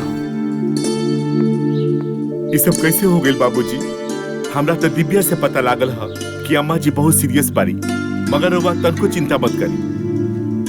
हैली 50,000 रुपया अभी इतने रहा, बाकी हम इंतजाम करें, मगर दवा इलाज में कोनो कमी नहीं करे के। रहुआ एकदम चिंता मत करी, सब ठीक हो जाए।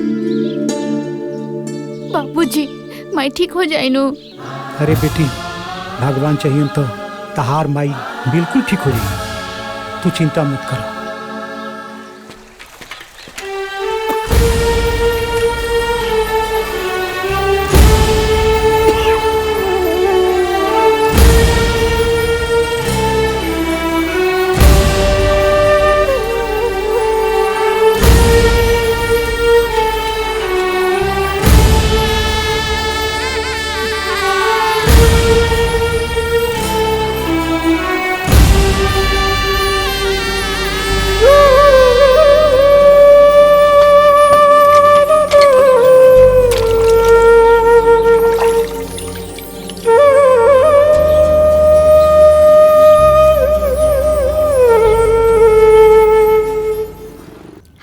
हेलो जानवी, कैसन बाड़ू? ठीक बानी। अच्छा, इतना दिन के बाद तो क्या हमारी याद आइल है? यार इतना दिन के बाद हमनी की जिंदगी में सुकून आइल बा।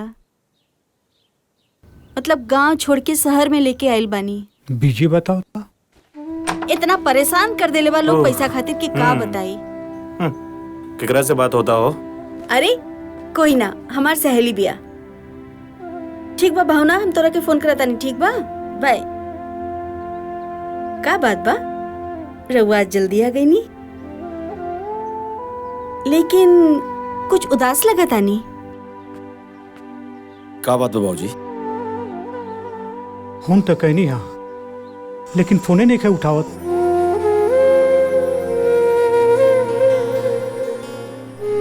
रउआ चिंता मत करिए बाबूजी, कहीं व्यस्त होइयो, खुदे फोन करियो। अब कौन उपाय बा? आप आराम करिए बाबूजी, हम सब देख ले, हम देख ले बाबूजी।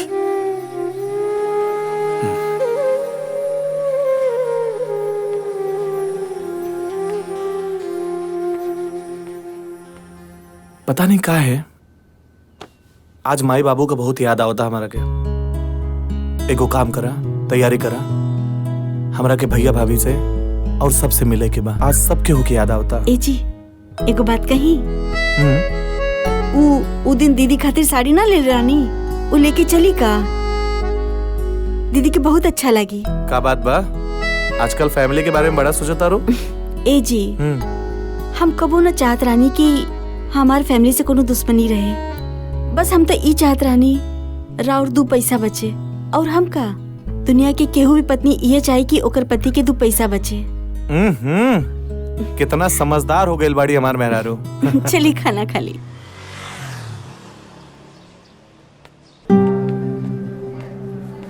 डॉक्टर साहब, हम रिसेप्शन पे पूरा पैसा जमा कर दिल बानी। अब माई का ऑपरेशन हमरे बढ़िया से हो जाई ना। हम अपना तरफ से पूरा कोशिश करें, बाकी भगवान के मर्जी। भरोसा रखो, सब ठीक हो जाई।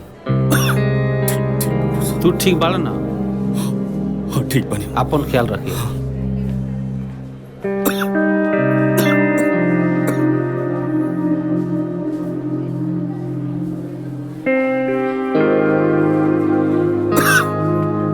का भइल जी?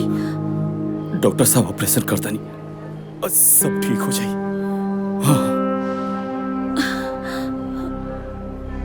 तार माई ठीक बड़ी बेटा? डॉक्टर साहब को इतना ऑपरेशन सक्सेसफुल हुई। आप बैठी भाजी।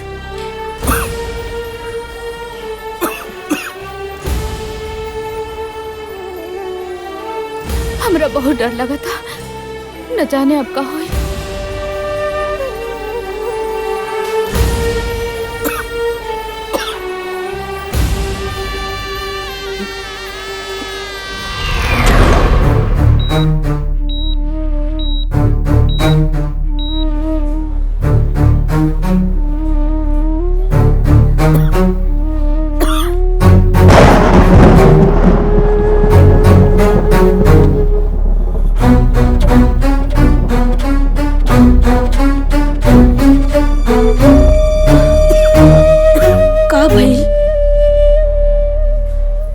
कुछ ना, अब ठीक बनी, अब ठीक बनी।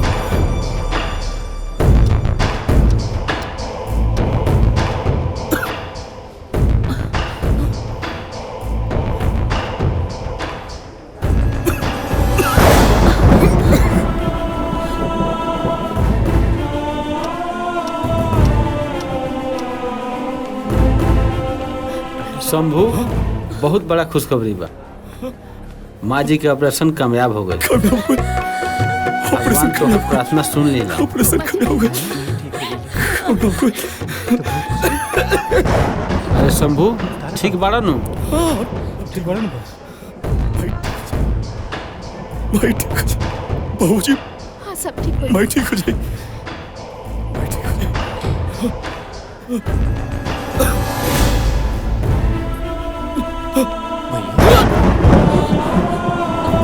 अरे शंभू, अब बहू काहे भागो? रउआ नहीं जाना। दीदी, बहुत बड़ा राज एगो अपना दिल में छुपा के रखले रहनी। शायद आज वो बतावे के वक्त आ गइल बा। का राजबा डॉक्टर साहब? शंभू के कैंसर हो गइल। वो लास्ट स्टेज। लास्ट स्टेज पर? ना जाने कब का हो जाए। शंभू बेटा।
का भइल रुआ के?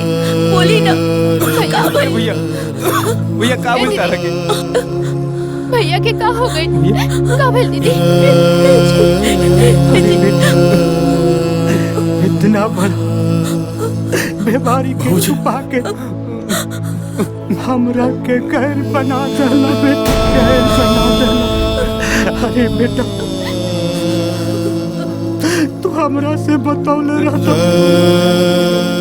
तो ई पाप हम अपने आप के बेच के तहार दवाई कराई बेटा, तहार दवाई कराई। आज हम तरह से कहियो नाराज हुए नहीं हो, लेकिन आज हम तरह से नाराज बानी भैया।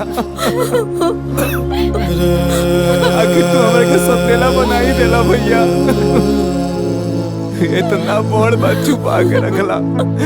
अगर हम तार संगा भाई रहती तो तू हमरा से सब बतेले रहता ना भैया। आखिर तू ऐसा काहे कइला?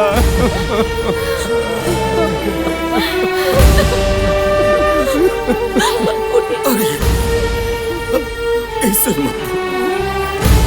तू और प्यार, बाबूजी का प्यार और पार्वती का प्यार,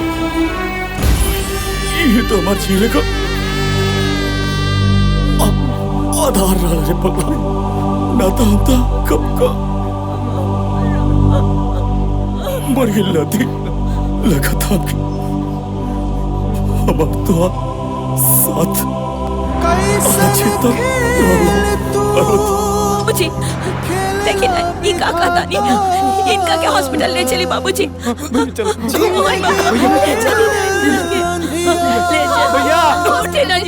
भैया जीवन बाती बूझ गइल, उजड़ गइल संसार।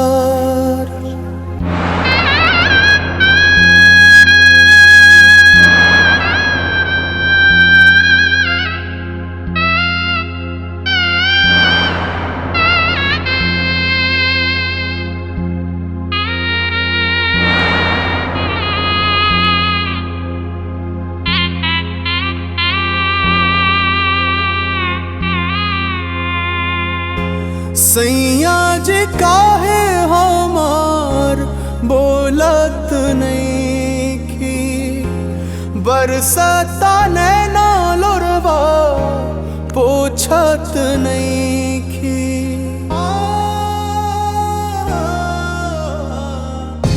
सैया जी काहे हमार बोलत नहीं की, बरसता नैना पोछत नहीं की। जिंदगी बिरान भइल, दुनिया बहुचड़ल, काहे अखियां रउआ खोलत नहीं की। सैया जी काहे हमार बोलत नहीं की, बरसता नैना लोरवा पोछत नहीं की।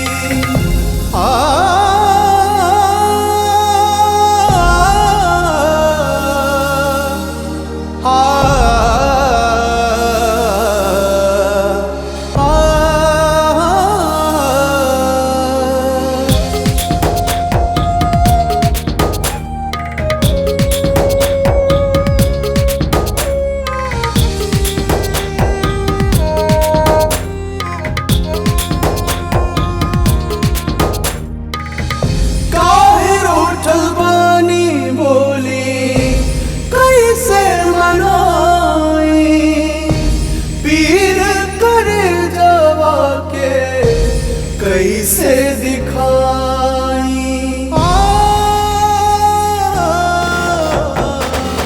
काहे रोठल बानी बोली, कैसे मनाई पीर करे जवा के कैसे दिखाई। असरा के दिया बोतल अरमा बिखरल, तरसता खिया देखत नहीं की। सैया जी काहे हमार बोलत नहीं की, बरसता नैना लोरवा पोछत नहीं की।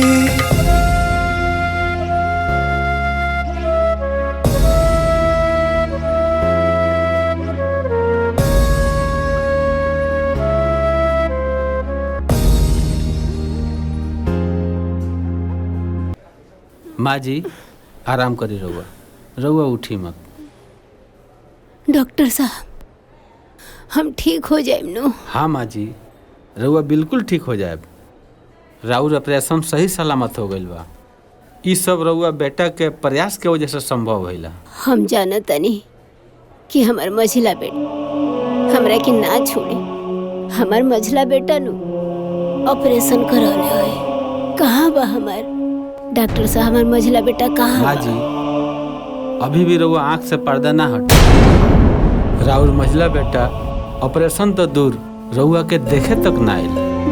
का रहुआ तो जिंदगी में कोनो अच्छा कर्म कैले होखे कि बड़का बेटा जैसन औलाद पैदा। अरे राउर बड़का बेटा राउर जान बचावे खातिर आपन जान देता।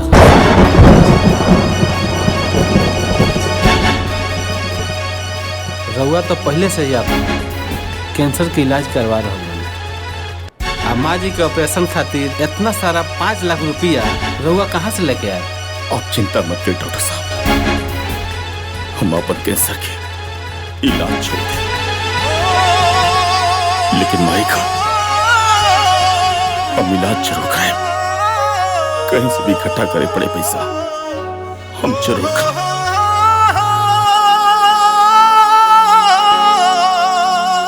अरे ना ना रे, हम तोर माई ना हई। एते हमरा कोखी से पैदा ना हो सकेली। तोरा जैसन औलाद हमरा ना चाहिए। आइल जमाना कि दुगो आँखी देखे परिवार हो, दुगो आँखी देखे परिवार। मन करे जहर मार खाई मर जाईती। अपन जान दे दिला डॉक्टर साहब, खाई मर हमरा बेटा के पास जाए दी। निकले नया धाम हमरे के जाए दी। माँ जी रहुआ आराम करिए, रहुआ उठी मत। कितना भागन बानी। खेला बिहान।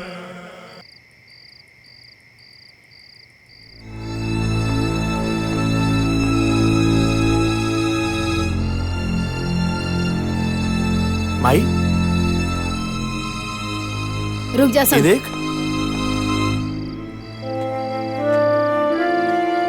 का भइल माई? ऐसा के बता जे आइल बड़ा तू? हाँ का बात चल बा? जवन लेवे आइल बड़ा? अरे सब कुछ तो खत्म हो गई, सब बर्बाद हो गए घर में। तू ऐसे काहे कहता रे माई? मत कहू हमरा के माई, हम तोर माई ना हई। हमरा के माई कहे वाला,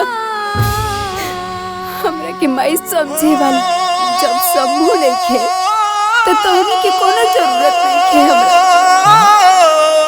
कोनो जरूरत नहीं है। अखिया के लोराबा कबो न केहू पोछल, बुझल खाली हमरा के आन हो, बुझल खाली हमरा के आन। भैया कह देला ना सौतेला वाला बात। पूरा गांव जवार जाना था कि हमने तोहार सौतेला भाई है। माई बाबू कहले कर जवा लगा के भैया बेटी को पुतूना खोली ह जुबान। ताना बाना सुनी सुनी हो खेला बिहान। बतेला भी ना। ताना बाना सुनी अरे बस भैया बस, हो खेला बिहान। सब कुछ जान के भी अनजान बनता रहा। अरे तहरा मजली भौजी से सावास मिली तब न तू घर परिवार के बारे में जानबो। अरे तू तो मेहरी के गुलाम, बड़ा गुलाम।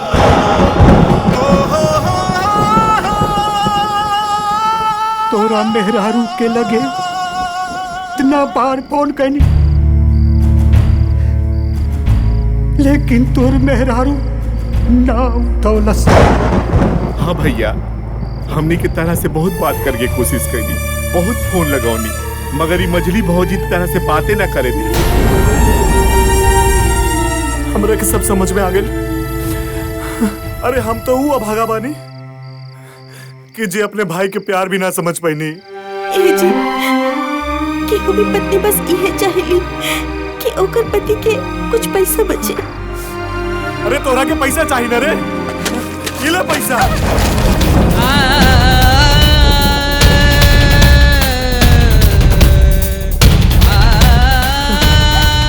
खाली एकरा वजह से अपने राम जैसे भाई के हम खो देनी है, सिर्फ एकरा वजह से।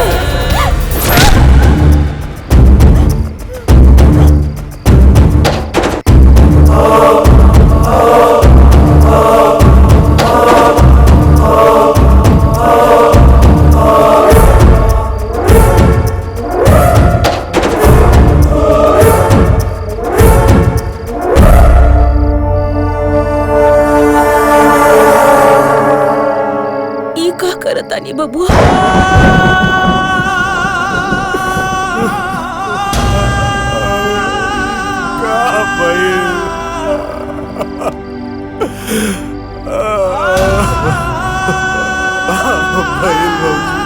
बुरा के माफ कर दी भौजी।